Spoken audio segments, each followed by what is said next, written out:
Welcome to NCERT zone. इस video में हम बात करेंगे क्लास 7th साइंस के 11th चैप्टर की, यानी कि transportation in animals and plants. तो इस चैप्टर में जितने भी क्वेश्चन हैं हम उसके आंसर्स को डिस्कस करेंगे। चलिए शुरू करते हैं। सबसे पहला क्वेश्चन है, match structures given in column 1 with functions given in column 2। Column 1 में देखिए कुछ स्ट्रक्चर्स दिए गए हैं, ठीक है, प्लांट्स के, और कॉलम 2 में उसके फंक्शंस दिए गए हैं। तो कौन सा स्ट्रक्चर कौन सा फंक्शन परफॉर्म करता है, इसको आपको मैच कराना है, ठीक है। तो कॉलम 1 में अगर पहले स्ट्रक्चर की बात करें तो यहाँ दिया हुआ है स्टोमेटा। तो स्टोमेटा का क्या काम होता है? स्टोमेटा होता है जो प्लांट्स के लीव्स पे छोटे छोटे पोर्स होते हैं, उसको हम कहते हैं स्टोमेटा, और इसका काम होता है ट्रांसपिरेशन का। तो इसका जो मैच हो जाएगा वो हो जाएगा ट्रांसपिरेशन, ठीक है। देन जाइलम का क्या काम है? जाइलम का काम होता है रूट से ऊपर की तरफ वाटर सप्लाई करना और मिनरल सप्लाई करना। जाइलम क्या करता है? अर्थ से वाटर और मिनरल्स एब्जॉर्ब करता है और उसको rest part of the plants के पास उसको क्या करता है? ट्रांसपोर्ट कर देता है, पहुंचा देता है, ठीक है। तो जाइलम का क्या काम है? Transport of water. अगर बात करें रूट हेयर्स की, तो रूट हेयर्स का क्या काम है? जैसे अभी हमने बात की, जाइलम पहुंचाता है वाटर प्लांट्स के अलग अलग पार्ट्स में। तो रूट्स में छोटे छोटे जो हेयर लाइक स्ट्रक्चर होते हैं उन्हें कहते हैं रूट हेयर्स, और इनका काम होता है वाटर को एब्जॉर्ब करना, ठीक है। तो ये हो गया, वाटर का एब्जॉर्ब करता है। देन फ्लोएम का क्या काम है? जैसे जाइलम का काम होता है वाटर ट्रांसपोर्ट करना, उसी तरीके से फ्लोएम का काम होता है फूड का ट्रांसपोर्ट करना, फूड को अलग अलग पार्ट्स में पहुंचाना। तो क्या हो गया? Transport of food. बात करते हैं नेक्स्ट क्वेश्चन की। नेक्स्ट है fill in the blanks. Fill in the blanks के पहले स्टेटमेंट की अगर बात करें तो लिखा है, the blood from the heart is transported to all parts of the body by the dash. जो ब्लड होता है वो हार्ट से अलग अलग बॉडी के अलग अलग पार्ट्स में किस तरह से सप्लाई होता है, या फिर कौन सा ऑर्गन उसे सप्लाई करता है, ठीक है। तो हार्ट से जो सप्लाई होता है वो होता है किसके द्वारा? वो होता है आर्टरीज़ के द्वारा। किसके द्वारा? आर्टरीज़ के द्वारा। और artery is a part of our heart, और इसको इमेज में देखिए ज़्यादा क्लियर आपको हो जाएगा, ठीक है। आर्टरी, ये देखिए, ये जो रेड कलर में दिख रहा है, मैं एक बार बता देता हूँ आपको। ये जो दिख रहा है दिस इज़ आर्टरी, ठीक है। और कौन कौन सा आर्टरी है वो यहाँ पे लिखा हुआ है, आप पढ़ सकते हैं। अब बात करते हैं हम नेक्स्ट क्वेश्चन की, नेक्स्ट स्टेटमेंट की। नेक्स्ट स्टेटमेंट में कह रहा है, haemoglobin is present in dash cells. Haemoglobin कौन से सेल में प्रेजेंट होता है? तो हीमोग्लोबिन होता है रेड ब्लड सेल्स में मौजूद होता है, और इसी हीमोग्लोबिन के वजह से जो हमारा ब्लड है वो रेड कलर का दिखाई देता है। तो आंसर क्या हो जाएगा? रेड ब्लड सेल्स, या इसको कहते हैं आरबीसी। क्लियर है?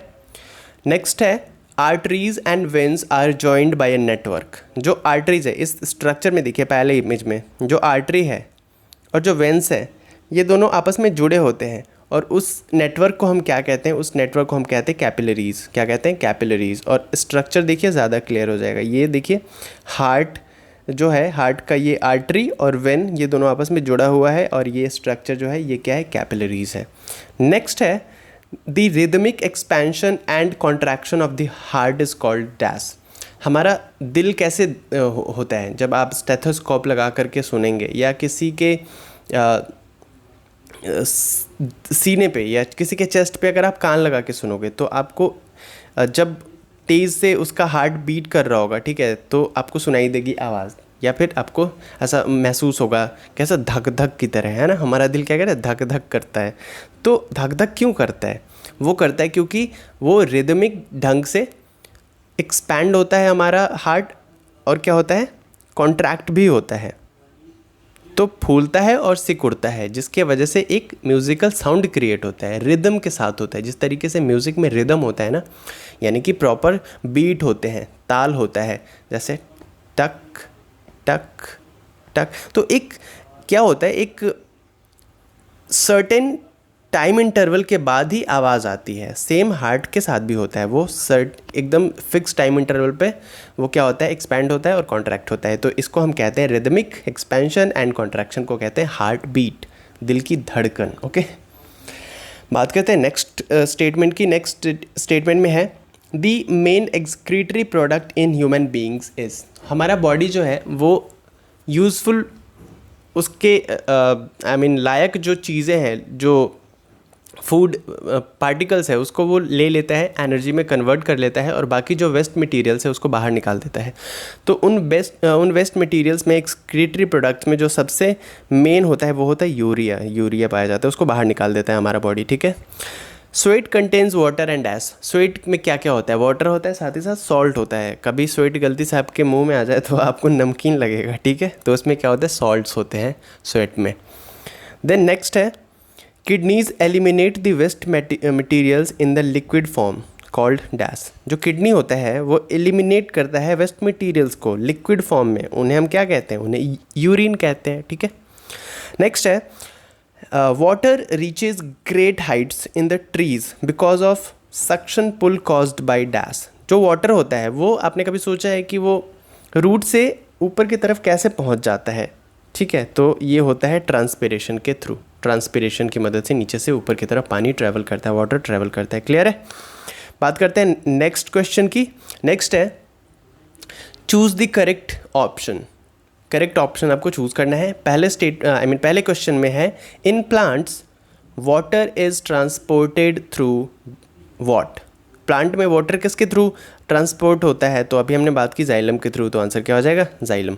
नेक्स्ट क्वेश्चन है बी में, देखिए water absorption through roots can be increased by keeping the plants where. ठीक है, वाटर एब्जॉर्प्शन का जो रेट है, रूट जो वाटर एब्जॉर्प्शन कर रहा है वो इंक्रीज़ हो सकता है, यानी कि जल्दी जल्दी वाटर एब्जॉर्ब करने लगेगा हमारा जो पेड़ है, जो प्लांट है, जो रूट है, वो कैसे होगा? तो अगर आप उसे कहाँ रख दोगे? अंडर द फैन रख दोगे, तो उसमें क्या होगा? ट्रांसपिरेशन का जो रेट है, इवेपोरेशन का जो रेट है वो बढ़ने लगेगा, ठीक है। हमें पता है कि जब तेज़ हवा चलती है तो इवेपोरेशन बढ़ जाता है, और इवेपोरेशन बढ़ेगा तो ट्रांसपिरेशन के थ्रू जो पानी निकल रहा है लीव्स से वो जल्दी जल्दी इवेपोरेट होने लगेगी, और इससे जो हमारा प्लांट का जो रूट है वो जल्दी जल्दी पानी को एब्जॉर्ब करने लगेगा। तो इससे क्या होगा? ट्रांसपिरेशन का रेट बढ़ेगा और इवेपोरेशन का रेट बढ़ेगा। तो हाँ, फैन के नीचे रखने से ऐसा होगा। क्लियर है? बात करते हैं नेक्स्ट क्वेश्चन की। नेक्स्ट है why is transport of materials necessary in a plant और इन एन एनिमल? एक्सप्लेन। कह रहा है कि ट्रांसपोर्ट ऑफ मटेरियल्स नेसेसरी क्यों है, चाहे वो प्लांट में हो चाहे एनिमल्स में हो। यानी कि ट्रांसपोर्ट ऑफ मटेरियल्स मीन्स क्या? Transport of water, transport of food, plants और एनिमल्स दोनों में ही क्यों नेसेसरी है? तो आंसर है transport of materials is necessary in both plants and animals as every cell needs a regular supply of nutrients. क्योंकि चाहे वो प्लांट्स हो चाहे एनिमल्स हो, दोनों को न्यूट्रिएंट्स की ज़रूरत पड़ती है सर्वाइव करने के लिए, ठीक है। और ऑक्सीजन की भी ज़रूरत पड़ती है for releasing energy through respiration. Okay, energy release करता है वो रेस्पिरेशन के थ्रू, तो उन्हें nutrients and water and oxygen की ज़रूरत पड़ती है। The food that we eat is broken down into smaller components to be absorbed by the cells. जो हम फूड खाते हैं, जो खाना खाते हैं, वो क्या होता है?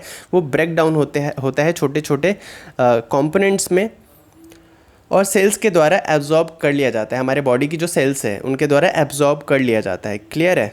Our body also requires a constant removal of waste materials such as carbon dioxide. हमारे जो बॉडी है उन्हें एक्सक्रीशन की भी ज़रूरत पड़ती है, यानी कि जो वेस्ट मटीरियल बन रहा है बॉडी में, जैसे CO2 हो गया, उसको बाहर भी निकालना होता है for the transport of all these materials. ठीक है, तो इस चीज़ के, चाहे वो पानी हो, चाहे फूड हो, चाहे ऑक्सीजन हो, चाहे वेस्ट मटेरियल का ट्रांसपोर्ट हो, ठीक है, बाहर की तरफ, इन सब के लिए क्या है? Our body has a specialised transport system. हमारे बॉडी में एक ट्रांसपोर्ट सिस्टम बना हुआ है इन सब के ट्रांसपोर्टेशन के लिए। Similarly in plants the transport of water and food is accomplished with the help of complex transport system. उसी तरीके से प्लांट में भी ऐसा ट्रांसपोर्ट सिस्टम काम करता है, जो कि फूड को, वाटर को अंदर की तरफ सप्लाई करता है और एक्सक्रीट मटेरियल्स को बाहर निकालता है ट्रांसपिरेशन के थ्रू। क्लियर है? नेक्स्ट क्वेश्चन है what will happen if there are no platelets in the blood? अगर आपके ब्लड में प्लेटलेट्स काउंट कम हो जाए, प्लेटलेट्स ना रहे, तो क्या होगा, देखिए ब्लड में 3 चीज़ें मेन होती है मेनली, वो क्या क्या होती है, RBC, WBC एंड प्लेटलेट्स, यानी कि red blood sales, white blood sales and platelets. तो प्लेटलेट्स काउंट जब कम हो जाता है तो हमारी जो ब्लड है उसमें क्लॉट होने की जो कैपेसिटी है वो कम होने लगती है। तो अगर आपको कट लग गया आपकी बॉडी में, या आपकी बॉडी के साथ एक्सीडेंट हो गया और जो प्लेटलेट्स काउंट कम हो गए, तो आपकी बॉडी से खून जो है वो बहता ही चला जाएगा, क्योंकि ब्लड आपकी क्लॉट हो नहीं पाएगी, तो जो फर्दर ब्लीडिंग है वो रुक नहीं पाएगी। ठीक है, तो आंसर क्या है, if there are no platelets in the blood then the blood would not be able to clot. अगर प्लेटलेट्स ना रहे ब्लड में तो ब्लड क्लॉट नहीं हो पाएगा, यानी कि जम नहीं पाएगा। क्लॉट का मतलब क्या होता है, जमना, थक्का बनना खून का। ठीक है, जैसे दही जमता है वैसे। अ clot is formed because of platelets. Clot किससे बनता है, प्लेटलेट्स होने की वजह से। दे released blood clotting chemicals at the site of injury. जहाँ पे आपकी बॉडी पे इंजरी हो जाता है वहाँ पे वो ब्लड क्लॉटिंग केमिकल्स रिलीज़ करते हैं, कौन, platelets. These chemicals form a clot and prevent further bleeding. और ये जो केमिकल्स है ये आपके ब्लड को क्लॉट करने में मदद करता है और फर्दर ब्लीडिंग को रोकता है। अगर प्लेटलेट्स ना रहे तो ये ऐसा मुमकिन नहीं हो पाएगा और आपकी बॉडी से ब्लीडिंग होती रहेगी।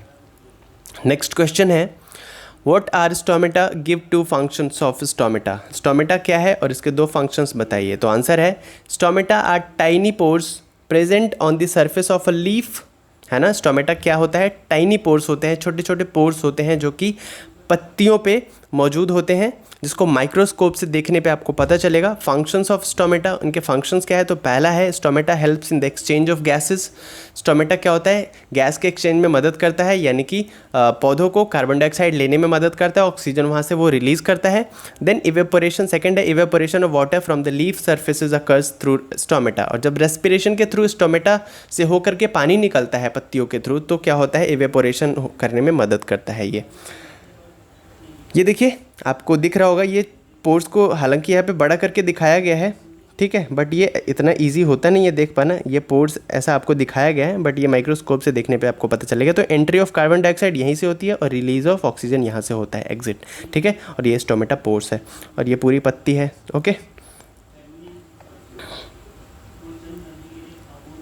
बात करते हैं नेक्स्ट क्वेश्चन की। Does transpiration serve any useful function in the plants, explain. Transpiration कोई ऐसा यूजफुल फंक्शन करता है क्या, ट्रांसपिरेशन होने से यूजफुल फंक्शन होता है क्या प्लांट्स में, एक्सप्लेन करिए। तो आंसर है, transpiration is the evaporation of water from the plants, है ना। ट्रांसपिरेशन के थ्रू वाटर निकलता है और वो इवेपोरेट होता है, तो ये काम होता है। The water evaporates through the stomata present on the surface of the leaves, है ना। ट्रांसपिरेशन के बाद जो वाटर जमा हो जाता है स्टोमेटा से निकल करके सरफेस ऑफ लीव्स के सरफेस पे, तो वो इवेपोरेशन की मदद से हट जाता है। क्लियर है।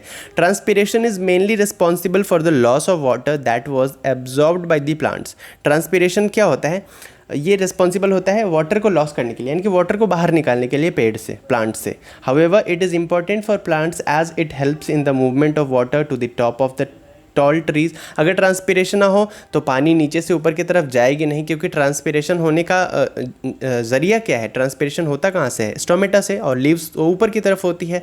तो जब अगर ट्रांसपिरेशन ना हो तो जो पानी है वो अलग अलग पार्ट्स में पहुँच नहीं पाएगी, वो सिर्फ रूट्स तक ही लिमिट हो जाएगी। तो ये तो एक अच्छी बात है ट्रांसपिरेशन का कि वो अलग अलग पार्ट्स तक पानी को पहुँचा देती है। क्लियर है। As a result, it helps in the distribution of water throughout the plant body. It also helps in cooling the plant, और जिससे कूल भी बना रहता है पौधा।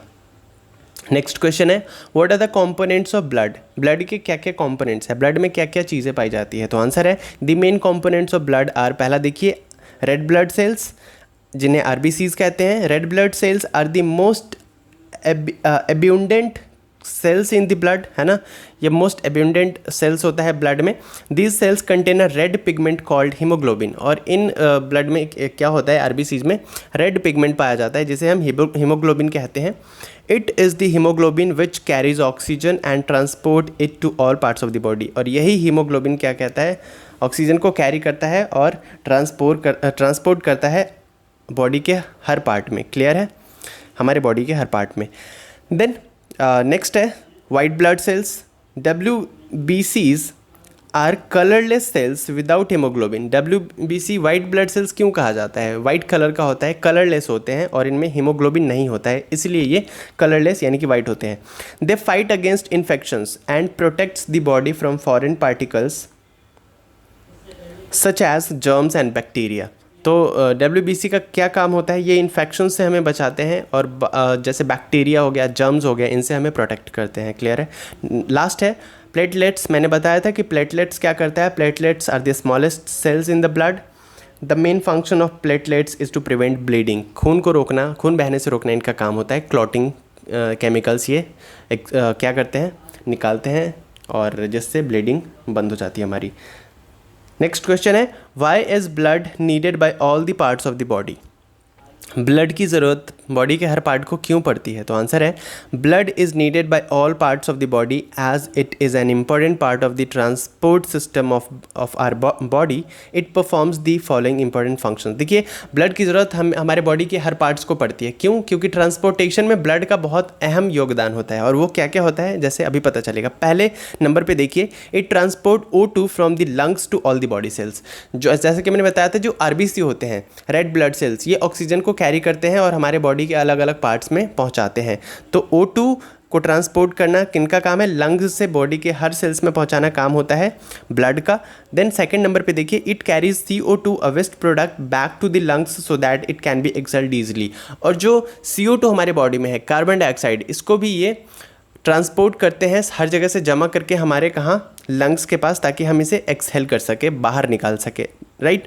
देन थर्ड नंबर पे देखिए, इट ट्रांसमिट्स हीट दस रेगुलेटिंग द बॉडी टेम्परेचर। ये हीट को ट्रांसमिट करता है जिससे हमारी बॉडी की टेम्परेचर सामान्य बनी रहती है। एंड लास्ट है, last but not the list, it also fights of diseases and infections. ये फाइट्स करता है किसी से, डिजीज से और इन्फेक्शन से भी हमें बचाता है। नेक्स्ट है, what makes the blood look red? Blood जो रेड कलर का दिखता है वो किस वजह से दिखता है? आंसर है, the presence of haemoglobin, a red pigment in the red blood cells makes blood appear a red in colour. The haemoglobin carries oxygen and transport it to all the parts of the body. जैसे मैंने बताया था पहले भी कि haemoglobin red blood sales में पाया जाता है, जिसकी वजह से हमारा जो खून है वो लाल कलर का दिखता है, लाल रंग का। और RBC का काम होता है ऑक्सीजन को कैरी करके हमारे बॉडी के हर पार्ट्स तक पहुंचाना। नेक्स्ट है, describe the functions of the heart. Heart के क्या क्या फंक्शंस है बताइए? तो आंसर है, the human heart is divided into 4 chambers. Human का हार्ट जो है वो 4 चैम्बर में डिवाइड कर दिया गया है। ठीक है। The upper 2 chambers are called right and left atrium. जैसे मैं आपको इमेज दिखाता हूँ उससे पता चलेगा। देखिए, ऊपर के जो 2 चैम्बर्स हैं इनको कहते हैं right and left atrium. Okay.